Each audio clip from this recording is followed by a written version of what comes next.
Benefits of walking. आप सब जानते हैं, जगह जगह आपने सुना है कि हमें वॉकिंग करनी चाहिए। तो इसको लेके हमें जो कंफ्यूजन होता है कि हमें ब्रिस्क वॉक करनी चाहिए या हमें ग्रेजुअल स्लो वॉक करनी चाहिए। दूसरी चीज, हमें कितने मिनट वॉक करनी चाहिए और इसके क्या बेनिफिट्स हैं। हमें ये कब वॉक करनी चाहिए, मॉर्निंग में करनी चाहिए या फिर इवनिंग में करनी चाहिए। आई होप कि अगर आप इस वीडियो को एंड तक देखेंगे तो कोई ना कोई बेनिफिट ऐसा होगा जो आपकी रिक्वायरमेंट से जुड़ा हुआ होगा और आपको उसका बेनिफिट मिलने वाला ही है। तो सबसे पहले हम देखते हैं कि जब हम वॉक करते हैं तो हमारी कौन सी मसल्स ज़्यादा काम में आती हैं। तो डेफिनेटली आप सब जानते हैं कि ये जो आपकी लेग्स की मसल्स हैं ये सबसे ज़्यादा काम में आती हैं। ये तो आपको ऑब्वियस होता है, लेकिन हमारे ब्रेन की मसल्स जो हैं वो इससे भी ज़्यादा वर्क करती हैं, क्योंकि वो ही आपकी मसल्स को गाइड करती हैं कि आप इस तरफ रखो, अब ऊंचा आ गया है या नीचा आ गया है। तो हम अपने ब्रेन को क्या करते हैं, एक टास्क दे देते हैं जब हम वॉक करते हैं।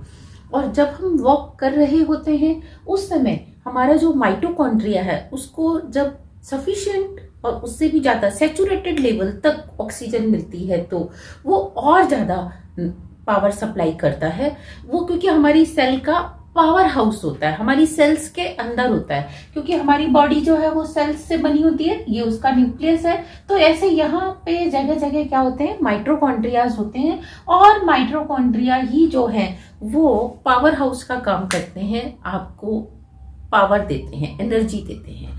तो जब इसको सफिशिएंट ऑक्सीजन मिलती है तो आपके माइटोकॉन्ड्रिया एनरिच हो जाते हैं, जिससे आपकी पूरी बॉडी एनर्जेटिक हो जाती है। उस समय आपको लग सकता है 2 मिनट के लिए, 4 मिनट के लिए कि यू आर फीलिंग टायर्ड, क्योंकि वो एक टेम्परेरी फेज है। उसको करने के बाद you will feel that you are energetic. इसी तरीके से आपका जो कार्टिसोल लेवल है वो कम हो जाता है। कार्टिसोल लेवल कम होने का मतलब क्या है, स्ट्रेस कम हो जाता है, क्योंकि cortisol level is directly proportional to stress. आपके पास जितना ज्यादा कार्टिसोल होगा उतना ज्यादा क्या होगा, स्ट्रेस होगा।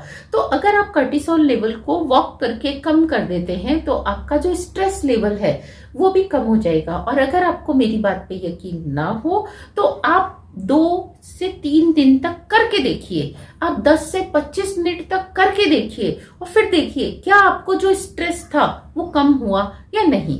कहते हैं ना कि आजमाने में क्या बुराई है, तो आप आजमा कर देखिए। इसी तरीके से जो एंडोजीनस एंटीऑक्सीडेंट्स हैं वो इंक्रीज हो जाते हैं। जो हमारी बॉडी है उसकी एक टेंडेंसी होती है कि वो एंटीऑक्सीडेंट्स बनाती रहती है और वो क्या करते हैं, फ्री रेडिकल से फाइट करते हैं। तो जब आप वॉक करते हैं, सफिशिएंट ऑक्सीजन आपकी बॉडी को मिलती है तो आपकी बॉडी में एंटीऑक्सीडेंट्स बनते हैं। ये जो फ्री रेडिकल हैं ये कैसे नुकसान करते हैं, ये कहाँ बनते हैं, जब आप बंद कमरे में होते हैं। चाहे आप रात को बंद कमरे में सो रहे हैं, चाहे आप दिन में बंद कमरे में हैं, या आप किसी गर्म जगह पर हैं, या आपने कुछ ज्यादा एक्सरसाइज कर लिया, कोई हैवी वर्क कर लिया, उस समय फ्री रेडिकल्स बन जाते हैं आपकी बॉडी में भी और एटमॉस्फेयर में तो वो होते ही हैं। तो वो क्या करते हैं, आपकी बॉडी में जब आप इनहेल कर लेते हो तो उससे फाइट करने के काम आते हैं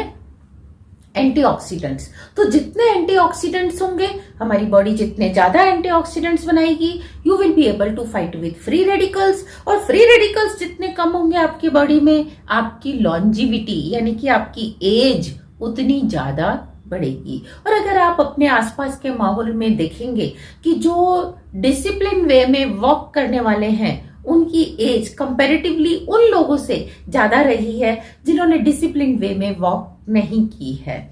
इसके साथ आता है इंसुलिन एंड शुगर सेंसिटिव, क्योंकि कभी कभी हम प्री डायबिटिक होते हैं, हम इंसुलिन रेजिस्टेंट हो जाते हैं या हम शुगर रेजिस्टेंट हो जाते हैं।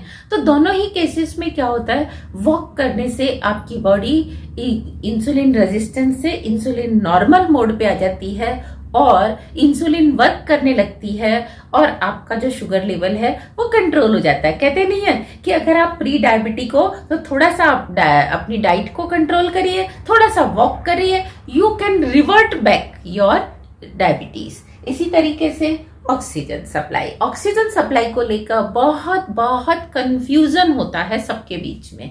सब लोग सोचते हैं अगर हम ब्रिस्क वॉक करेंगे तो हम जल्दी जल्दी ब्रीथ करेंगे, और जल्दी ब्रीथ करेंगे तो ज्यादा ऑक्सीजन लेंगे।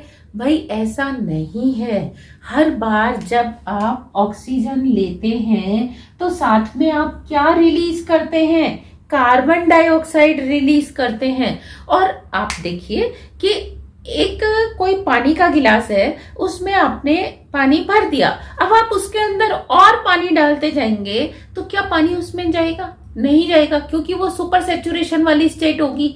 इसी तरीके से जब आप की सेल्स, एक बार जो लंग्स की सेल्स हैं वो ऑक्सीजन से सैचुरेट हो गई, और अब आप क्या कर रहे हैं? और भी ज्यादा ब्रिस्क वॉक करते जा रहे हैं, तो क्या वो ज्यादा ऑक्सीजन ले पाएंगे? नहीं, बल्कि जो आपकी बॉडी की कार्बन डाइऑक्साइड है वो बाहर नहीं जाएगी। और साथ में जब आप इतनी जल्दी जल्दी करते हैं तो पूरी बॉडी में उसकी उतनी ज्यादा सप्लाई नहीं हो पाती, और कभी कभी आप देखते हैं आपको पेन होने लगता है, आपकी मसल्स में लैक्टिक एसिड बनने लगता है, और वहां से आपको स्वेलिंग, थोड़ा सा दर्द होने लगता है, थोड़ी सी स्टिफनेस हो जाती है आपकी मसल्स में। That is only because of anaerobic oxidation, की आपकी सेल्स में वहां एनारोबिक ऑक्सीडेशन हो जाता है और वहां पे लैक्टिक एसिड जनरेट हो जाता है। फिर उस लैक्टिक एसिड को सैचुरेट करने के लिए या न्यूट्रलाइज करने के लिए आपकी बॉडी बाइकार्बोनेट्स वहां भेजती है, रिलीज करती है, तो इनडायरेक्टली कार्बन डाइऑक्साइड ज्यादा पहुंच जाती है।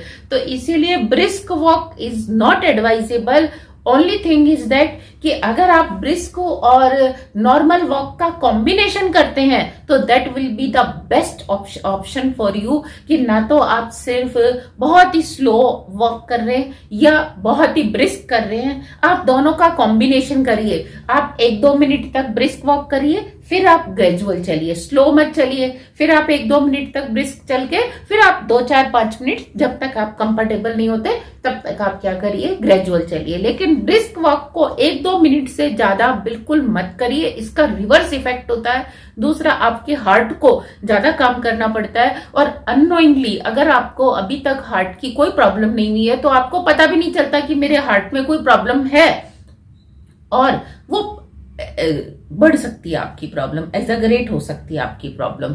तो इसीलिए अपने हार्ट से उतना ही काम लीजिए। और आप ये देखते हैं बहुत लोग इन दिनों, तो आपने न्यूज में भी सुना होगा कि जो लोग ज्यादा जिम पे जाते हैं तो जिम से घर आने के बाद उनको क्या होता है? एकदम से हार्ट अटैक आता है, किसी को 2 घंटे बाद आता है, तो किसी को जिम पे ही तुरंत आ जाता है। तो जब वो ट्रेडमिल पे बहुत फास्ट कर रहे होते हैं तो ये उनके हार्ट के लिए अच्छा नहीं होता। कई बार उन्हें पता ही नहीं होता कि मेरे हार्ट में कोई छोटी सी प्रॉब्लम है, और अगर वो शायद इतनी ब्रिस्क ट्रेडमिल नहीं करते तो क्या होता कि उनका हार्ट और अच्छे से काम करता रहता। लेकिन आपने एकदम से उसको काम करा के उसको ब्रेक कर दिया। इसी जैसे आप समझिए, आपके हाथ को आप ऐसे ऐसे शायद जीवन में अरबों बार कर सकते हैं, करोड़ों अरबों बार कर सकते हैं, लेकिन आपने एक ही बार इसको बहुत ज्यादा पीछे कर दिया तो ये चला जाएगा। इसी तरीके से बोन डेंसिटी, आपकी जो बोन डेंसिटी है वो इंक्रीज होती है जब आप वॉक करते हैं। डेफिनेटली जब आप वॉक करते हैं तो क्या होता है? आपकी बोन्स भी तो वर्क करती हैं, मसल्स उनको पुल करती हैं, कभी रिलीज करती है, कभी कॉन्ट्रैक्ट करती है। तो इस तरह से क्या होता है कि वो बोन्स भी स्ट्रेन में आती हैं, फिर वो रिलैक्स होती हैं, फिर स्ट्रेन में आती हैं, फिर वो रिलैक्स होती हैं, और इतनी माइन्यूट आती हैं कि आपको पता भी नहीं चलता। जैसे पेन है, इसको मैं ऐसे करूंगी तो थोड़ा सा स्ट्रेन में आएगा, फिर छोड़ दूंगी तो क्या होगा? वापस ऐसे आ जाएगा। इसी तरीके से मूड देखो, डायरेक्ट इनडायरेक्ट आप इसको कैसे भी समझ सकते हो। जब आप बाहर जाते हो, ऑक्सीजन ज्यादा लेते हो, तो आपको क्या होता है? मूड तो अच्छा होता ही होता है। प्लस 2-4 लोग मिलते हैं, कोई आपको नमस्ते करता है, आप किसी को नमस्ते करते हो, और कोई आपका दुख सुख बांटता है, आप किसी का दुख सुख बांटते हो। तो उससे क्या होता है? आप जब बाहर निकलते हो यू फील अ चेंज। तो और कभी कभी कोई प्रॉब्लम है उसका भी सॉल्यूशन मिल जाता है। जरूरी नहीं है कि वो प्रॉब्लम आपके घर से रिलेटेड ही हो, आपके ऑफिस से रिलेटेड हो सकती है, कोई और आपकी मौसम को रिलेटेड कोई क्वेरी हो सकती है, आपकी कोई आपकी पॉलिटिक्स को रिलेटेड क्वेरी हो सकती है। वो सब वहां शांत हो जाती है और आप आपका मूड अच्छा हो जाता है। इसी तरीके से क्रिएटिव थिंकिंग, इसका तो बेस्ट एग्जांपल मैं शायद खुद ही हूं कि जब मैं वॉक करती हूं तो मुझे कुछ ना कुछ ऐसे आइडियाज आते रहते हैं जो कि शायद मैं अगर बिस्तर पे लेटी रहूं तो मुझे वो आइडियाज नहीं आते। और अगर मैं अपने बचपन का एक किस्सा शेयर करूं कि एक ऐसा क्वेश्चन था मैथ्स का जब मैं बहुत छोटी थी, तो मतलब मैं 2-3 दिन से उसके ऊपर लगी हुई थी कि मैं इसका शॉर्टकट कैसे निकालूं, मैं इसका शॉर्टकट कैसे निकालूं, ये सॉल्व कैसे नहीं हो रहा। लेकिन मैं वॉक कर रही थी, वॉक करते हुए क्योंकि वो क्वेश्चन मेरे दिमाग में था, मुझे उसका आंसर इतना अच्छा मिला, देन आई सरप्राइज कि ये आइडिया मुझे अब क्यों आया, मैं 2-3 दिन से सोच रही थी मुझे क्यों नहीं आया। तो उसको मैं आज तक थ्रिल करती हूँ कि डेफिनेटली क्रिएटिव आइडियाज तो आपको वॉक के टाइम आते ही आते हैं। सिमिलरली जो माइक्रोबियल डाइवर्सिटी है, जब आप बाहर जाते हैं और तरह तरह के माइक्रोब्स के कांटेक्ट में आते हैं तो आपकी बॉडी क्या करती है, उनके एंटीबॉडी बनाती है। तो आपकी बॉडी में मिलियंस ऑफ एंटीबॉडीज बनने लगती हैं अगर आप मिलियंस ऑफ माइक्रोब्स के टच में आते हैं। और अगर आप बिल्कुल हाइजीनिक और अपने एसी रूम में ही बैठे रहेंगे तो आपकी बॉडी धीरे धीरे इम्यून सिस्टम क्या होने लगता है, आपकी बॉडी का वीक होने लगता है। इसी तरीके से किलर सेल्स जो होती हैं, खासतौर से अगर हम कैंसर सेल्स की बात करें तो वो किलर सेल्स भी तब एक्टिव ज्यादा होती हैं जब वो ऑक्सीजन से सैचुरेटेड होती हैं और वो कैंसर सेल्स को हील करने में भी आपकी हेल्प करती हैं। इसी तरीके से रिड्यूस्ड इन्फ्लामेशन, अगर आपको कहीं स्वेलिंग है तो आपको कई बार देखा ना मसाज करने से थोड़ी सी हेल्प मिलती है, और कहीं पेन है तो आपको गर्म पानी में या कोई बर्फ के पानी में रख के आपको हेल्प मिलती है। तो इसी तरीके से जब आप उसको मूविंग कंडीशन में लेके आते हो, वर्क करते हो, तो मसल्स को अगर आप रोके रखोगे तो वो हील अप नहीं होंगी, लेकिन आप उनको चलाते रहोगे तो क्या होंगी, जल्दी हील अप होंगी। खासतौर से आपने इसको देखा होगा कि जब आपको कहीं फ्रैक्चर हो जाता है तो आपको डॉक्टर्स अगर हाथ पे प्लास्टर भी चढ़ाते हैं या बैंडेज टाइप की भी लगाते हैं तो आपको कहते हैं आप मसल्स को क्या करते रहो, मूव करते रहो। उससे क्या होगा कि आपकी जो बॉडी है वो वहां पे ब्लड सर्कुलेशन होता रहेगा।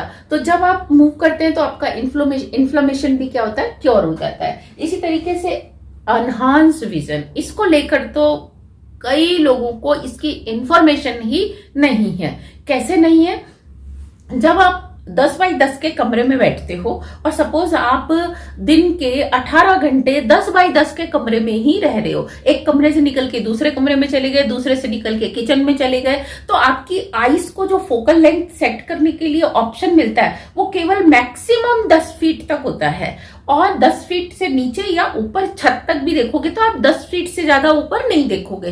तो आईज की जो मसल्स हैं वो केवल इतना ही एक्सपैंड और कॉन्ट्रैक्ट होती हैं कि वो अपने आप को 10 फीट की जो विजन है वहां तक अपने आप को सेट कर सकें। लेकिन आप देखोगे कि जब आप खिड़की खोल देते हो तो आप बाहर आसमान तक देखते हो, तो आपकी आईज को ऑप्शन मिलता है फोकल लेंथ को कहां तक सेट करने का, आसमान तक सेट करने का। बीच में आप पिलर्स भी देखते हो, आप बीच में फ्लाइंग बर्ड्स भी देखते हो, आपको कोई हो सकता है एयरक्राफ्ट भी जाता हुआ मिल जाए, कोई पेड़ मिल जाए, आपको दूर खड़ा हुआ पेड़ दिख जाए, कोई गाड़ी चलती हुई दिख जाए। फिर आप गाड़ी के साथ साथ क्या करते हो, अपनी आईज को इधर उधर करते हो, तो उससे क्या होता है, गाड़ी पास पास आ रही है तो आपकी आईज भी पास पास आती हैं। तो उनका जब विजन पास, फोकल लेंथ धीरे धीरे चेंज होती है तो इनडायरेक्ट आपकी आईज की क्या होती है, वो मसल्स की एक्सरसाइज हो जाती है। तो इसीलिए जब आप वॉक करते हो और बाहर जाते हो तो आप देखो, अगर आपको वहां पे 1 किलोमीटर तक जाना है तो पहले से ही आप वहां पे देखने लगते हो, या आधा किलोमीटर तक देखने लगते हो, या 100 मीटर तक देखने लगते हो, यानी कि आपका जो विजन है वो 10 फीट से आगे चला जाता है। तो आपका विजन तो डेफिनेटली इंप्रूव होता है जब आप ग्रीनरी देखते हैं और आप आसमान तक देखते हैं। और ये मेरी एक सिंसियर एडवाइस है, अपने घर में एक ऐसा झरोखा जरूर रखिए जहां से आप आसमान को सुबह शाम देखते रहें। एंड आई एम ब्लेस्ड कि मेरे घर में हर कमरे में एक ऐसी खिड़की जरूर है जहां से मैं कमरे में बैठे बैठे खाना खाते खाते भी क्या कर सकती हूँ, आसमान को, खुले आसमान को देख सकती हूँ। And I love this, I like this. अब इसके साथ आप हमसे पूछते हैं कि हम कितनी देर वॉक करें, मॉर्निंग में करें या इवनिंग में करें। तो देखिए इसका हम आपको बेस्ट ऑप्शन देते हैं कि वॉक आपको मिनिमम 20 मिनट तो जरूर करनी चाहिए, और 1 घंटे से ज्यादा अगर आप कर रहे हैं तो एक साथ मत करिए। ये आपकी बॉडी का स्टेमिना है, आपकी एज है और आपका अपना लाइफस्टाइल है। तो आप 20 मिनट मिनिमम करिए, और 1 घंटे से ज्यादा अगर आपको करनी है तो एट ए स्ट्रेच मत करिए, आप उसको मॉर्निंग और इवनिंग 2 सेशन में शिफ्ट कर लीजिए। और अगर आप 2 सेशन में नहीं कर सकते तो आपको अगर मॉर्निंग में ही 2 घंटे करनी है तो आप क्या करिए, 1 घंटे से ज्यादा करनी है तो बीच में एक ब्रेक लीजिए, फिर आप वॉक करिए। इसी तरीके से इवनिंग में करनी है तो आप बीच में ब्रेक लीजिए। और कितनी देर का तो हमने आपको रिप्लाई दिया, लेकिन मॉर्निंग और इवनिंग में से कौन सी बेस्ट है, तो हम आपको ये बताना चाहेंगे अगर आप मॉर्निंग में 20 मिनट वॉक करते हैं तो वो इवनिंग की 40 मिनट वॉक के बराबर हो जाती है, यानी कि आपको मॉर्निंग में उसका डबल बेनिफिट मिलता है। तो इसीलिए कोशिश करके मॉर्निंग में जरूर वॉक करिए, और अगर आप मॉर्निंग में किसी कारण से नहीं कर पा रहे हैं तो इवनिंग के ऑप्शन को, अल्टरनेट को छोड़ना नहीं है। Thank you very much.